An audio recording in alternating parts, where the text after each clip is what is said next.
Assalamualaikum, magandang umaga sa lahat ng mga viewers. Ito pala nag-prepare ako ng breakfast para sa aking anak mga sis. Ayan. So, dahil maulan ngayon mga sis, ayan, sobrang ulan. So, ang aga kong gumising at kumain na rin ako. So, ngayon ay maaga rin gumising yung anak ko at gumawa siya ng kanyang assignment.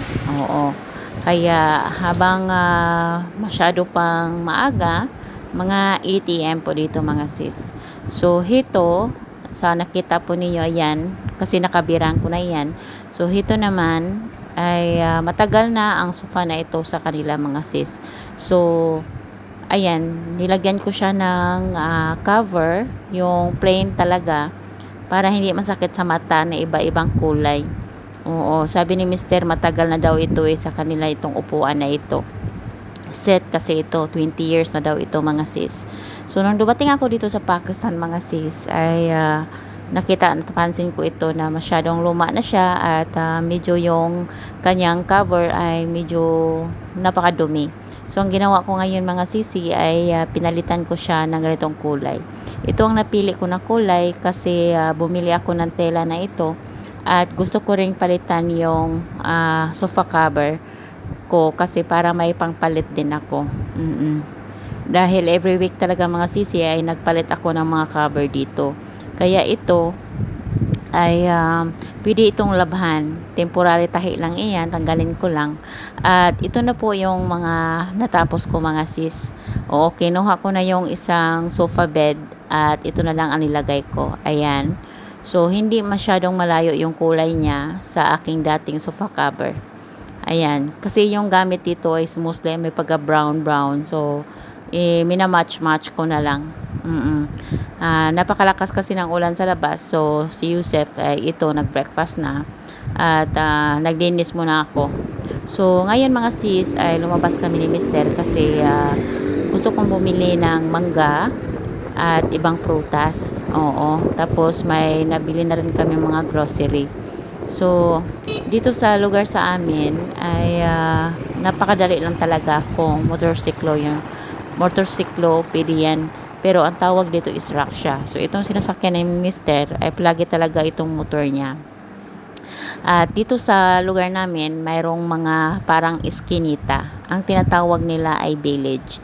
So, ngayon, doon kami pupunta kasi maghanap kami ng mangga sa area na iyon. At malapit pala ang National Day dito sa Pakistan. Para siyang Independence Day nila. So, ayan, maraming mga nakalagay na mga tinda ng mga flag, mga damit ng mga bata, mga trompeta, ganun ba. So, nagkakalat na yan sila sa mga kalsada-kalsada, mga sis. Kasi nag-celebrate sila dito, gaya sa atin, ng Independence Day. At dito naman ay National Day, ngayong 14 po. Magaganap ang National Day dito sa Pakistan. So, dito pala ay masyadong malaki ang lugar na ito at marami pong mga iskinita na tinatawag na village. Ito po ay tinatawag nila na village. At napapansin ko na ang dami talagang kambing. Oo. Yung mga kambing ay sumusunod lang sila sa kanilang amo, yung babaeng naka-yellow, may bit-bit na balde. Tapos huminto kami ni Mister dito para bumili ng prutas. So, sa nakita ninyo, may mga dumi talaga mga sis. Oo, sa eskinita dito. Hindi siya masyadong malinis dito sa lugar na ito. Ayan. At pareho lang din sa atin sa Pilipinas na may mga parts talaga sa lugar natin. Lalo na mga slum, yung mga squatter ay hindi talaga kalinisan. So, ito nakabili na kami mga sisi, 2 kilo lang ang nabili namin. At nakahalaga lang siya ng 700 rupees. 700 rupees mga sis ay nagkakahalaga lang siya ng 100 plus. 2 kilo na ang nabili namin. Okay? Kasi 350 lang kasi ang kilo rupees mga sis. So, hindi siya umaabot ng 100. So, 2 kilo is 700, nasa 100 plus na lang.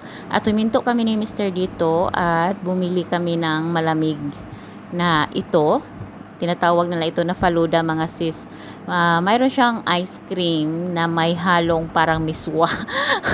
Para siyang miswa mga sis. Ayan, or bihon. Pero matamis siya. Para siyang halo-halo. Lagyan mo lang siya ng yan, na crush ng ice. Ihalo mo lang siya. So, itong asawa ko mga sis, matagal na kami nagplano na pupunta ng nursery.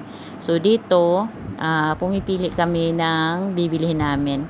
So, pinili niya yung lemon. Pero sabi ko sa kanya, balikan lang namin iyan kasi nakapili na rin siya ng grapes, nakapili na siya ng orange, tapos aloe vera, at pumili na rin ako ng palm na tanim mga sisi na para ba sa indoors. So sabi ko sa kanya, balik lang kami kasi medyo mabigat ito mga sisi, nagmotor lang kaming dalawa ba. So hayan mga sis, masyadong gabi na, hindi namin masyadong makita kung ano ang meron sa mga halaman. Oo, nakakatakot baka may ahas dito, 'di ba? So sabi ko sa kanya, pag bumili siya, wag masyadong malaki kasi nakita ko ang payat-payat ng lemon, baka mamatay lang ba. So, ayun, nakapili na kami mga sisi ng aming bibilhin. At nakita ko dito, napakadaming halaman talaga mga sis. So, mayroon ako nakita dito na lemongrass. Tinanong ko, dalawang stem. Tapos, buhay na siya, may plastic na pot. Tinanong ko magkano. Sabi ng nagtinda dito is 350 rupees. Oo. Tapos, yung sa akin, binibinta ko, ang dami, 500. Isang ano na talaga siya, napakalaki, may mga ugat, marami na siya, parang sa kamay ba, dalawang kamay, ganun. So, nauwi na kami sa bahay mga sis, at ito yung nabili namin. Meron kaming nabili mga sis. Ito pala ay grapes, tapos ito, orange. Ito grapes mga sisi, ayan, ganyan lang siya. Tapos aloe vera, ayan. Tapos ito naman, palmera ito sa atin. Ito naman isa palm. Oo, tapos yan. So, medyo, na sila, buhay na talaga sila. Ayan. Hello mga sis, gabi na talaga dito mga sis, 2 AM na ngayon. So, mayroon lang akong tinatapos na tahi kasi mga sis ay nag-blackout kanina. So, kailangan ko talaga itong tapusin kasi delivery na bukas. Natakot ako baka mag-blackout ba ng madaling araw tapos whole day. So, ngayon mga sis, napakadilim dito. Oo. Ayan, napakadilim. Pumapasok ako doon kasi meron akong kukunin. So, ito mga sis, 2 AM na talaga dito. Ayan. Ayan, so, ayun na nga mga sisi, mayroon po tayong mga viewers din na nagtatanong. Mayroon po akong kaibigan na nasa Paris, ay gusto niya pumunta dito sa Pakistan, December. Actually ay kakasal na sila ng kanyang boyfriend na Pakistani. Tapos, pupunta sila dito para magbakasyon lang. So, alam nyo mga sisi, pag gusto ninyo pumunta sa Pakistan, about naman sa visa ninyo, ay magtanong-tanong lang po kayo sa mga travel agency kung saang bansa kayo mga sisi. Oo. Diba? Bibili kayo ng ticket. So, pwede naman kayong magtanong doon at mag-apply ng visa. Actually, kapag ibang bansa naman, papuntang Pakistan, ay hindi naman masyadong problema. Hindi kagaya sa Pilipinas na masyadong mahigpit ang ating immigration kapag pupunta kayo dito sa Pakistan. Pero, ganyan, nag-asawa na kayo sa ibang bansa, madali lang ang prosesong iyan. Lalong-lalo na kung nasa ibang bansa kayo, gaya ni sister na nasa Paris, so madali lang yan. Kasi sa airport dito mga sis, ay ang hinahanap lang talaga nila is a visa. Yung visa mo, tapos yun na, yung ticket mo, hindi sila masyadong mahigpit. Hindi katulad sa atin na paglabas natin sa bansa natin, mahigpit. Naintindihan naman natin iyan kasi yan po ay para sa seguridad natin, di ba? So, wag ka pong mag-alala mga sis kung gusto ninyong pumunta dito sa Pakistan at kasama ng mga boyfriend ninyo, yung mga asawa ninyo, hindi naman problema ang mga visa na yan kasi madali lang talagang kumuha ng visa. At actually, semester po ang nagpa-process ng visa ko kahit saan akong magpunta. Kahit noon pa, no first time ako pumunta ng Abu Dhabi, siya lang talaga nag-apply. Tapos marami na din tayong mga kasama dito mga Pilipina na nasa Pakistan na asawa ay mga Pakistani mga sis. So madali lang silang punta dito. Oo. Advantage kasi kapag nasa ibang bansa ka, hindi ka sa atin talaga galing sa Pilipinas, o di ba? Lalo na kung nakasala kayo, so napakadali lang talaga. So ayun ang mga sisi, marami ding mga kababayan natin na hindi talaga natin maiiwasan kapag Pakistani ang asawa natin, mga sis. Kahit ano mayang estado ng buhay natin, iba-iba naman. Oo, mayroon akong mga nakilalang mga Pilipina na mayayaman talaga yung mga asawa nila. Tapos mayroon ding naghihirap, mayroon ding nasasaktan. So, hindi pareho. Hindi pareho ang sitwasyon. So, magpasalamat na lang tayo kung may partner tayo na kahit hindi tayo masyadong mayaman, basta nakakain lang tayo sa araw-araw at hindi tayo sinasaktan, nakapag-aral yung mga bata, walang sakit. So, magpasalamat na lang tayo, o diba? So, kami kasi ni Mister, mga sisi, nag-uusap kaming dalawa.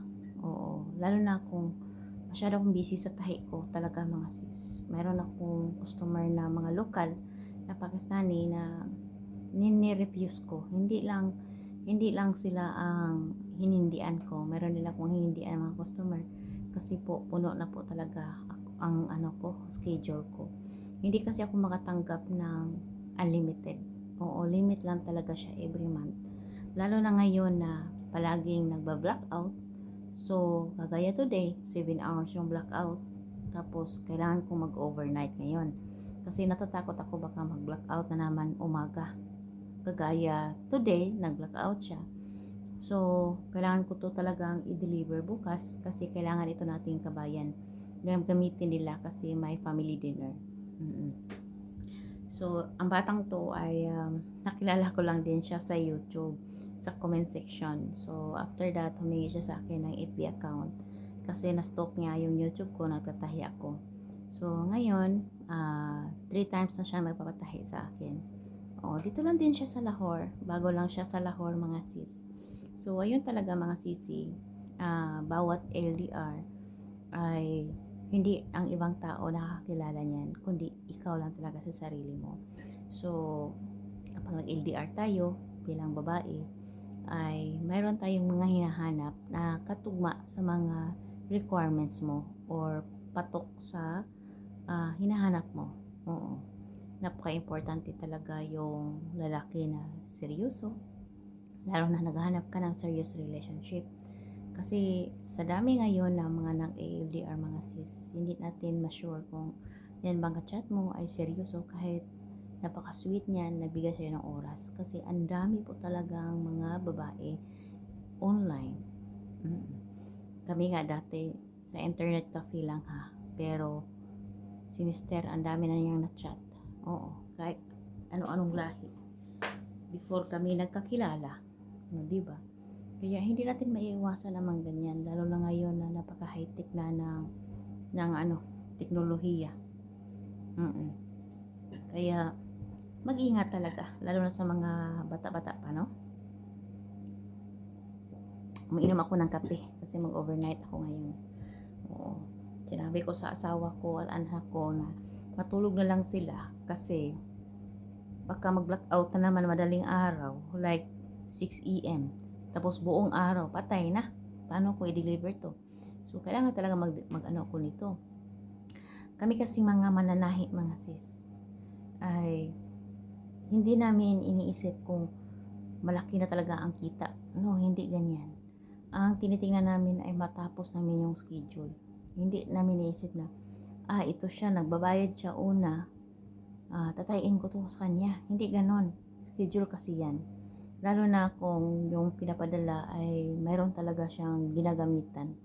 Kapag ang customer ko ay ginagamit niya talaga, nagbigay siya ng schedule, gamitin niya, tatahiin ko talaga iyan, mga sis. Kahit mag-umaga pa ako. Para talaga ang customer ko ay hindi malulungkot. Yun talaga, mga sis. So, sa ating mga kabayan ng mga Pilipina, kahit saan kayo sa mundo, kung may karelasyon kayo, gusto nyo pumunta dito sa Pakistan, huwag kayong matakot. Huwag kayong matakot, mga sis. Basta, kilalanin niyo lang muna yung lalaki. Hasain niyo mabuti. Okay? Huwag kayong magdidesisyon, lalo na kung gusto ng lalaki na mag-settle ka sa Pakistan.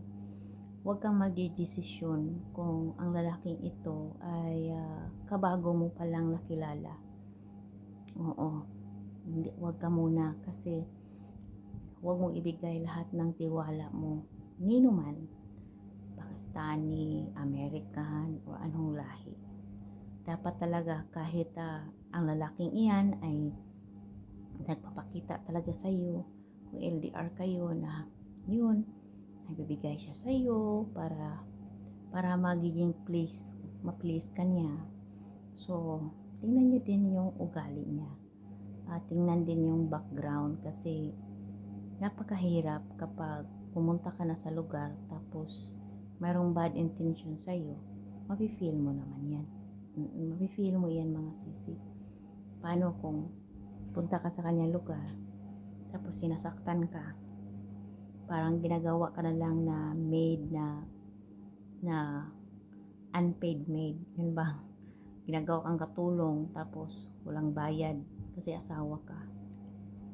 Yun bang pinagsilbihan mo yung mga in-laws mo? Yun, nakakapagod ang ganyan. Meron akong mga nakilalang kaibigan na ang aga nilang gumising kasi gumawa sila ng dough para gawing roti, tapos lahat ng buong pamilya. Nakakapagod ang ganyan. Totoo lang, nakakaubos iyan ng lakas. Nakakaubos iyan ng encourage sa buhay. So, dapat talaga kung mayroon kayong mga joint family, mayroon kayong in-laws, ay pagdesisyonan nyo mabuti kung kaya ninyo ang mga ganyang gawain. Oo. Ako, okay lang sa akin kung bisita lang. One day lang, ganun. Pero habang buhay, sumisilbi ka na madaming tao, gumawa ka ng roti, maglinis ka ng bahay, ikaw maglaba sa kanila, ikaw magplansa sa kanila. Yan, hindi na yan tama mga sis. Hindi na yan tama lalo na tayo Pilipina. Sa awa ng Diyos, hindi ko naranasan ang ganyan.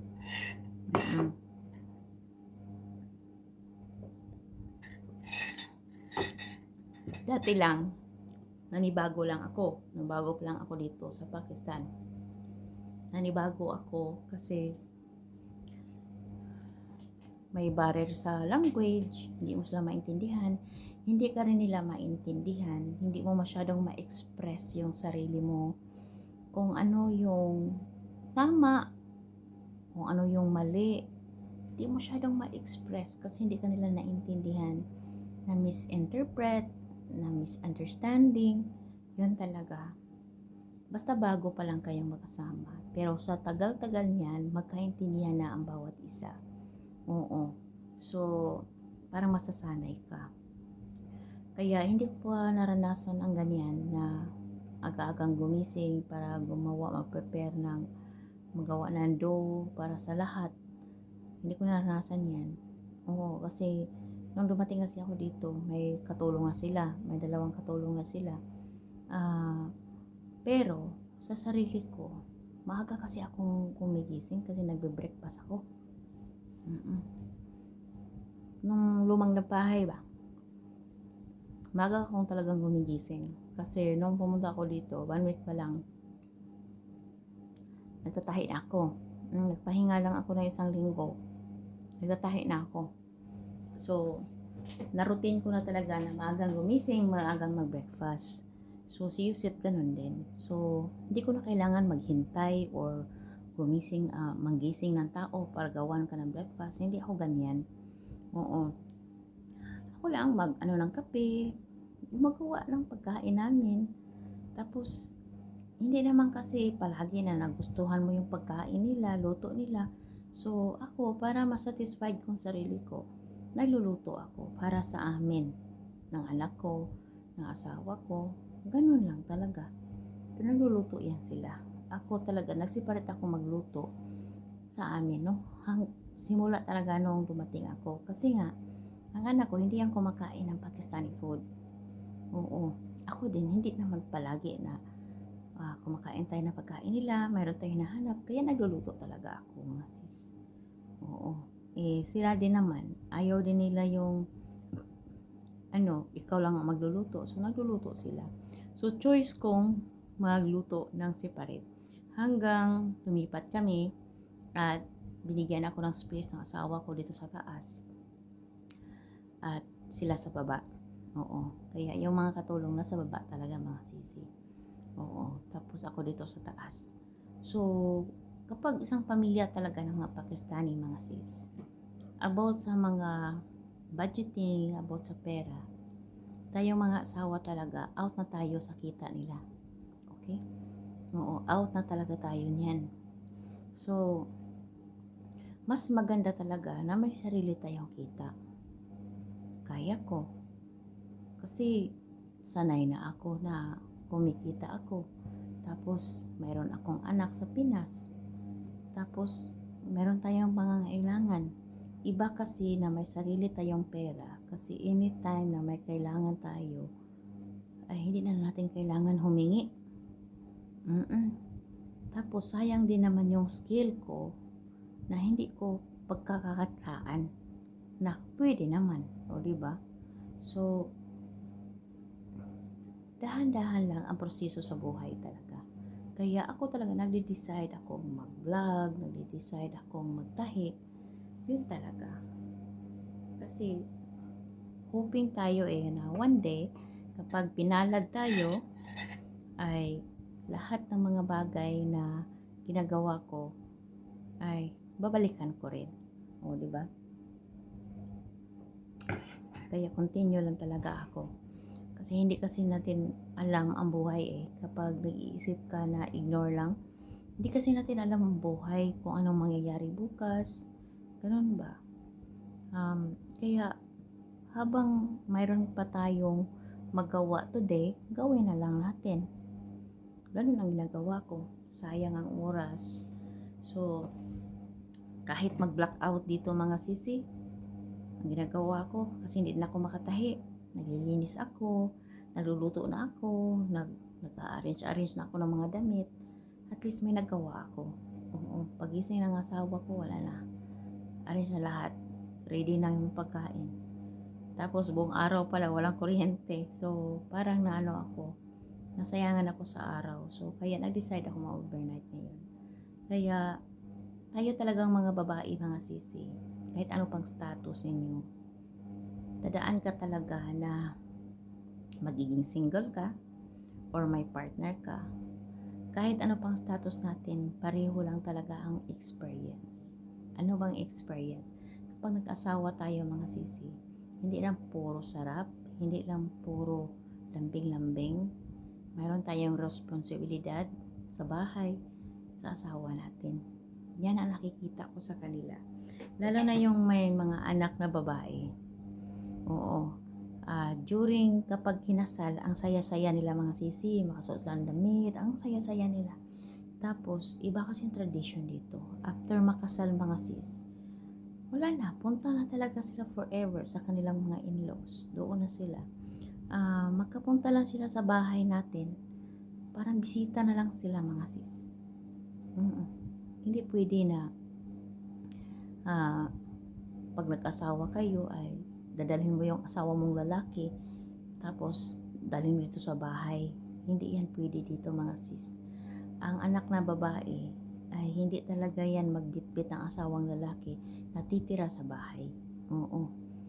Lalo na kung may mga kapatid na lalaki, mayroong nandyan pa yung mga magulang ng babae, may mga kapatid pa. Hindi talaga yan pwede mga sis. Dapat talaga sa in-laws ka.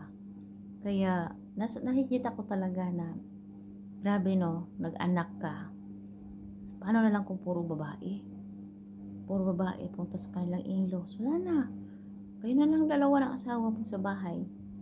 Pero kapag anak mo lalaki, example, 3 yung anak mo lalaki.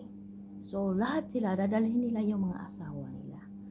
Oo, hanggang siguro magdidesisyon, kagaya ng mga kapatid ng asawa ko, na lahat sila nagdidesisyon na magbukod-bukod. Hindi joint family, magbukod-bukod talaga sila. Oo, kasi yung pamilya ng asawa ko mga sis, hindi sila nagjo-joint family. Mayroon silang mga sariling mga bahay talaga. Nag-ano lang sila, bisita-bisita lang sila sa kanilang mga kapatid. Ganon lang, bisita lang isang araw. Yun, tapos sa isang taon, mag-gathering buong pamilya. Napaka-importante sa kanila yun. Ganon talaga.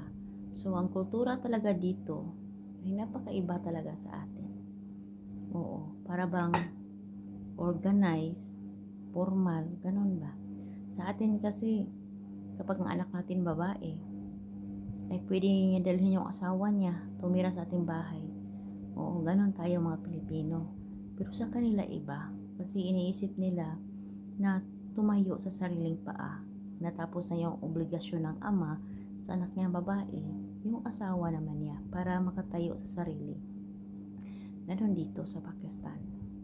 Oo, lalo na kung matanda na yung mga magulang, yung anak na lalaki talaga. Kung may mga anak ng lalaki, sila talaga yung nagsusuporta kapag matanda na yung mga magulang. Para ba siyang generation to generation na obligado talaga ng anak ng mga lalaki ang mga magulang nila. Siyempre, magulang yan eh. Hindi yan katulad sa atin sa Pilipinas na anak na lalaki, yung iba may sarili ng buhay, hindi na inisip yung mga magulang. Oo, yung lalaki pa sila. Ay, Diyos ko Lord. Kaya ganun talaga mga sis. So, kayo, kapag nakapag-asawa na kayo ng mga Pakistani mga sis, huwag na kayong mag-surprise kung yung mga asawa ninyo ay nagbibigay sa mga magulang. Kasi, responsibilidad nila yan. Bilang asawa, hindi na tayo nakialam yan. Kahit yung asawa ko, nung nagbakasyon kami doon sa kapatid niya, bumisita kasi yung mama niya nandun. Every time talaga si Mister, kapag nakita niya yung mama niya, ay inabutan niya talaga yan ng pera. Masaya akong makita talaga siya ng ganyan. Kasi nasalamin ko sa sarili ko na one day ganyan ako katanda. Tapos iniisip ako ng anak kong lalaki. Swerte yon si Ami, yung mama ni Mister. Dami niyang anak. 6 ang lalaki, 5 ang babae. Tapos puro pa nakasitol, maganda yung mga buhay, nakatira sa ibang bansa, pinapadalhan siya. Lahat ng anak niya, mga anak niyang babae, binibilan siya ng mga damit, minamahal siya, inalagaan siya. 11 yung anak niya mga sis, kasi yung isa is namatay. 12 sana iyan. Oo. Tapos yung asawa ko is eldest. Ganyan ka swerte kapag ikaw ay nandito na may mga anak ng lalaki or kahit may mga anak ng babae. Kapag marami kang anak, pag lumaki na iyan, minamahal nila ang kanilang mga magulang. Okay? Kaya tayo mga foreigner, yung asawa natin ay Pakistani, kung nakita natin yung anak asawa natin na nagbibigay sa kapatid niya, nagbibigay sa mga magulang niya, normal lang po yan mga sis. Kaya huwag tayong mag-react na magalit, ganun. Kasi para sa kanila, hindi magandang ganyan na yung asawa ay nagnaging na, pakikibigay namin kay ganun. Madi-discourage sa iyo ang asawa mo kapag ganyan. O diba? Hindi naman yan kita mga sis. Oo, binubuhay ka lang ng asawa mo. Yun talaga ang isip nila. Tandaan mo, pwede silang mag-asawa ng iba. Pero, yung nanay, hindi na yan pwede palitan. Ganyan ang mindset. Ingat-ingat. Baka naging ka ng naging dyan, ay balang araw, dinalhan ka na ng another wife. Diba? So, ganun talaga. Wala tayong magagawa. So, yun lang ang ating mga chika, mga sis. So, kayo mag-ingat po ang lahat. At maraming salamat sa iyong suporta. Allah Hafiz.